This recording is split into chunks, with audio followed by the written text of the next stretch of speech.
Hi class, Dr. Earls just checking in during week 3 in anticipations of weeks 4 and 5. In 5 again, you'll turn in your second book critique, and that'll be on Rick Warren. Again, what I'm looking for in this assignment of the book critique is you're summarizing, hitting the key points, do address all 5 parts of purpose-driven church.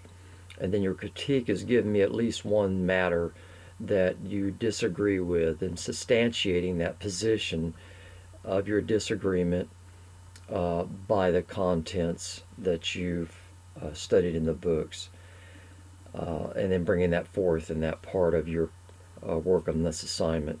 And then again, the most weighted part of the assignment is your application part that you take away from the book. So that's coming up again in book critique number 2 on Warren. Quickly to say to be careful to look at all 5 parts, but especially part 5 is going to bring together a lot of wisdom of how you bring a church together to carry out the mission of Christ. That mission again is explained in part 2. Carefully note what Rick says. Don't just announce it or present it to the church. In the case of being in the business field, just don't announce that, but help the people to discover why we're here, what's the objective we're going for, and why again. But in part 5, Rick is giving a lot of insight as to how that then is played out. I was listening to my mentor, Howard Hendricks, again this afternoon via audio. I had the opportunity of studying under him at Dallas Seminary. He's no longer with us, but a great resource for being able to tap into his wisdom is a website called discipleshiplibrary.com. You can go there, put in his name, Howard Hendricks, in the search bar. 2 or 3 pages of resources will drop down, audios that you can listen to, outlines of those presentations, for many of them are available at that website. And that website is rich with many other resources to tap in as well. It came from actually the Baptist Student Union at Oklahoma University.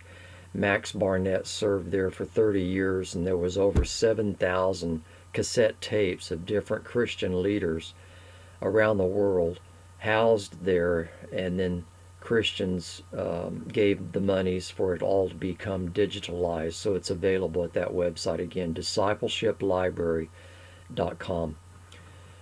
Well, listening to or reading Rick is a lot like reading D.L. Moody. And one of the things you'll pick up throughout Rick's book is the matter of his humor and enjoying his life in Christ and sharing that with others. There was a 100-year study of great preachers carried out, I believe it was at Yale Seminary, if not Yale at Princeton. There was 2 leading characteristics that marked the great preachers during that 100-year period of study. It was humor and love for children. You're going to witness that in Rick. A lot like, again, D.L. Moody was in his personality and the way he demonstrated Christ's character in his own life and ministry. Well, for your interview coming up next week, I'm sending some questions with this that'll hopefully help you in gleaning out what you're asked to discover from that choice person that you'll be interviewing, and then putting together what you're taking away from their wisdom and their insights and experiences. All this is leading up to your final project, where again you'll be giving your mission and vision, but primarily your strategy. And again, that's where most of the weighted points for that assignment will be, just like it is on all the assignments you're submitting throughout the course. Well, thanks class. God bless you. Have a great weekend, a great week ahead. All right, bye.